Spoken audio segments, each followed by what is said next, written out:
Hello everyone and welcome to Juvenile Justice and Delinquency.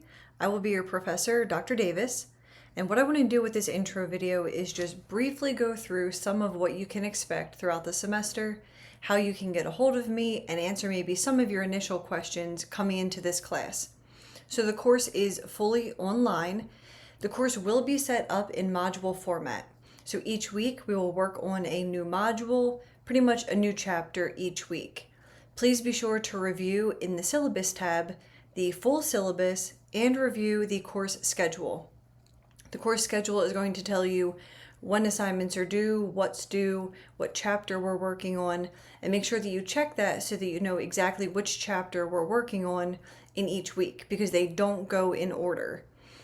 You will also need to click through each of the items within the week's module before the next one will open for you. This is just to ensure that you have checked every single item off of the list to make sure that you didn't miss any assignments or you didn't miss any of the material that should have been covered. Now, I would encourage you to review the assignment for that week before diving into all of the extra materials that are within the module.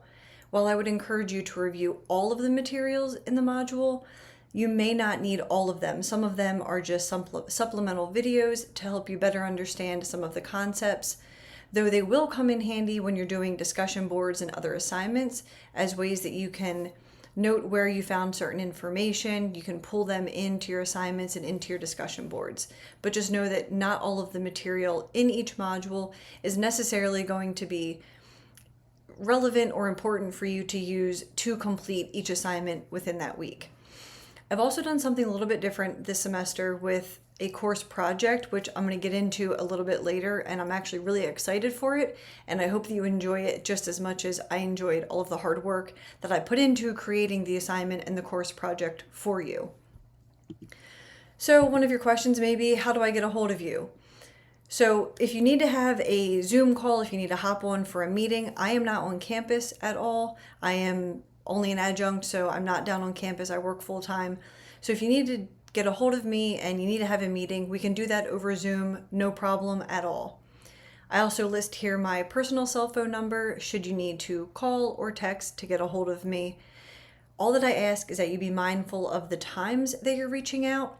I am an old lady. I'm in bed by 9 o'clock, so please don't text late. If you need to call, I would ask that you keep that during business hours, but I do understand that being an online class, you may have questions over the weekend, you may have questions in the evenings if you're a working student. So I really do my best to try and answer you as soon as I can. So I don't mind if you text me, just please be appropriate with an introduction. Hi, Dr. Davis, this is so-and-so. I had a question about X. I don't mind that. As far as email, I do prefer that you reach out via email. That's just the preferred school's way of getting a hold of me. The school prefers that you use email. But again, if it's, say, on a weekend, I do try and also get back to you with emails within 24, sometimes 48 hours. So shoot me an email first. If you don't hear from me, then I would say it's fine to reach out on the phone if you really have a pressing question. But what I would ask is that you don't wait until Sunday night to start your assignments and then reach out with questions and expect that I'm going to get back to you within the hour. If you're reaching out maybe on a Friday evening and I can get back to you by Saturday or Sunday, typically Sundays for me are my church days and days that I try to get other work done, so I'm not super responsive on Sundays. Just something to know. Okay. We will have quizzes and exams throughout the semester, so there's going to be just a short, brief 10-point quiz for every chapter, and that is going to be within that week's module. Just a quick little knowledge check to make sure that you read the chapter and you understand some of the concepts that were covered in that chapter. We will have a midterm and a final exam. The midterm is just going to be on the first half of the semester, and the final will be on the second half of the semester. What I will say is, as you take the quizzes, and I will release the correct answers for you to be able to see that, I would make sure you're going back and reviewing those and seeing which questions you got wrong, because they may come in very handy when you take the midterm and final exams. That's all I'll say about that. Also, for your quizzes and exams, they are open note, but not open internet. You can use all of your notes, any materials that you've covered, your book, But please do not Google the answers. I can tell when you Google the answers when you're putting in, there'll be questions on there that are true, false, multiple choice, but there are some fill in the blank. And I can tell when you use Google for fill in the blank because it somehow never is what the book actually discussed. So just make sure that you don't use the internet for your exams and quizzes. Next, we have some discussion boards. There's not one every week, but there's about 10 discussion boards throughout the course. There are going to be 20 points each. 10 points is for your initial post. The other 10 points are for your 2 replies. There are rubrics in there for you so you can see exactly how the points are going to be broken down, and I do stick to my rubrics. So you know exactly what you need to do. With discussion boards, please make sure that they are complete and thorough posts. These also should have 2 academic references to go along with it. It can be your textbook, it can be other materials that were within that week's module, but you just have to do a little bit of background research to support your arguments for that discussion board. Most of the discussion boards, if not all of them, are going to be your opinion on a topic, how you would handle a certain case, what you would do in that instance, but you need to back that up and support that with research with what the text says. So your initial posts are going to be due Thursdays by midnight, and then your 2 replies are due Sunday by midnight. The reason for this is that then your peers and your classmates have time to make their replies to your posts, and everyone isn't rushing on Sunday night to get that done. So it helps you out to make sure that you have someone to reply to. Regarding the complete and thorough posts, in addition to having those references and resources to support your claims, make sure that they're in APA format. But also when I say complete and thorough, I mean answer the question fully in your replies. I don't want to hear, wow, I really liked that response. You need to add to the conversation. Look at it as a conversation, as if you're continuing that. What would you want to say to that person? What questions do you have for them regarding their post? Could you give them more information or additional information so that they could maybe think about that issue from another side or a different perspective? That's what I want to see with these discussion boards. It should be a discussion. Now, the course project and final paper. So the final paper is going to be on one of the issues that the Juvenile Law Center discusses as being a major issue in juvenile justice. There is an entire module on the final paper, and it tells you thoroughly exactly what you need to do. There are going to be a few steps due throughout the semester for that final paper, just to keep you on track. So I would highly recommend popping into that final paper module, reading through the full instructions once at the beginning of the semester, just to get an idea of what you're going to be asked to do, so that that doesn't sort of creep up on you at the end of the semester. Then the course project. So what we're going to do is you're going to pick one of 3 juveniles, and that juvenile is going to stick with you throughout the semester, and you're going to get to see that case and complete different activities on that case as if you were a different actor within the juvenile justice system. So for one, you may be the police officer, you may then have an assignment where you're the probation officer, and another assignment where you're the prosecutor in that case.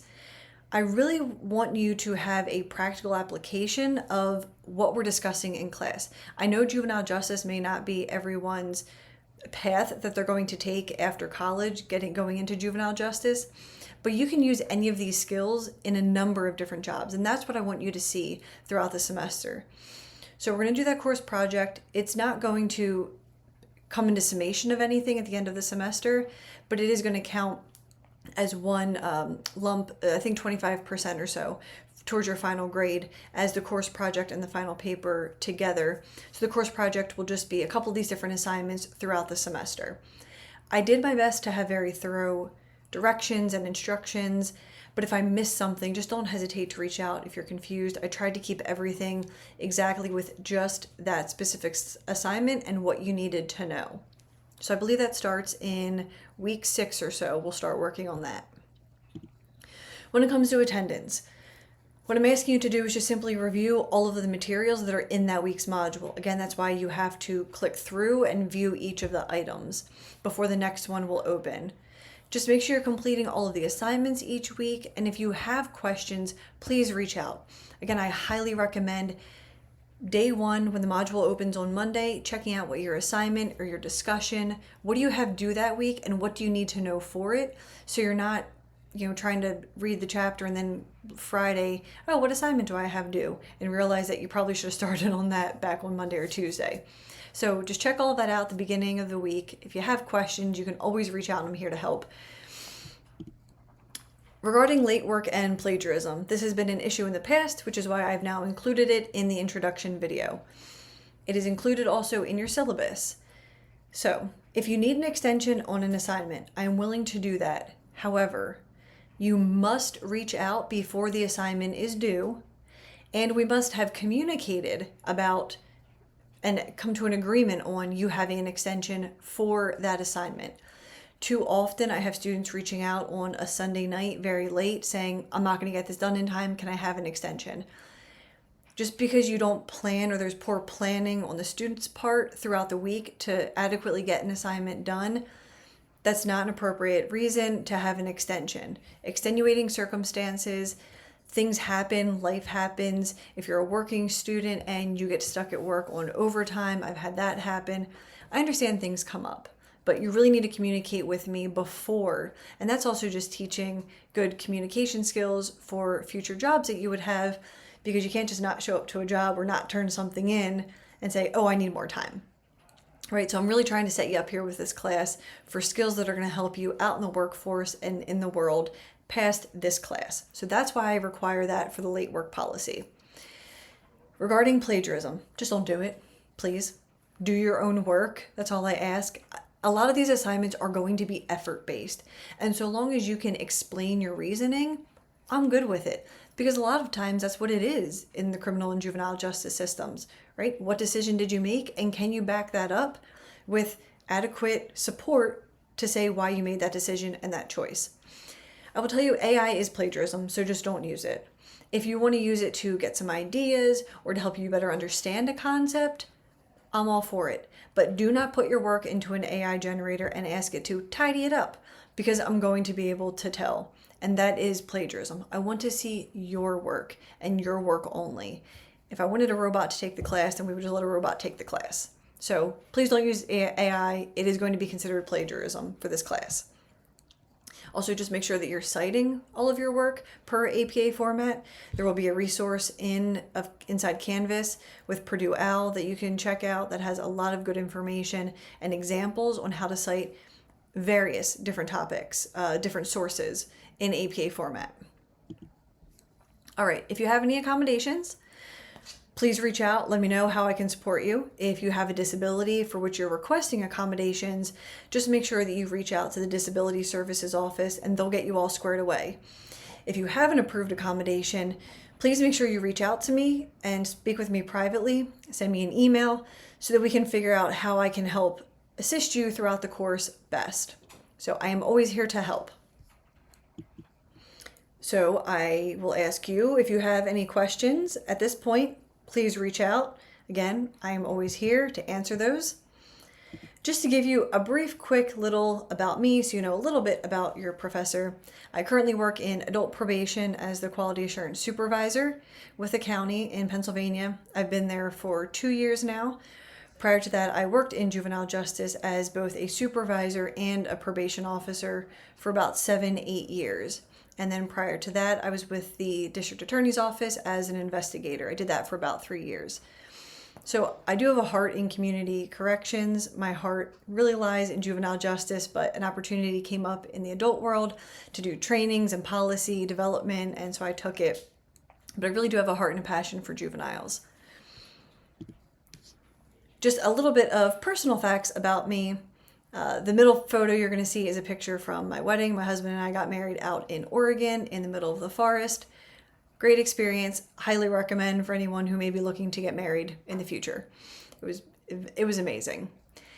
This on the left is my dog, Echo. He is my little baby. I love him to death. And then on the right, you'll see I do my own nails. I got tired of paying for them. Maybe some of the females in the class or males can relate to that. I just got tired of paying the very high prices that it was, so I learned to do it myself over COVID. Maybe I've had students in previous classes tell me they learned to do their own lashes, they do their own hair, they do plenty of other things. So just in your introduction, your student interest discussion board, what I'm going to ask you to do is just tell me a little bit about you. I just want to hear a little bit more about you guys and what your history is if you're working, some personal facts if you don't mind including them. I like to get to know the students on a more personal level so we can have a better understanding as we go throughout the semester, especially since I don't get to meet all of you in person. Just a nice way to get to know each other. So again, if you have any questions, please don't hesitate to reach out. And I hope everyone has just a fabulous semester.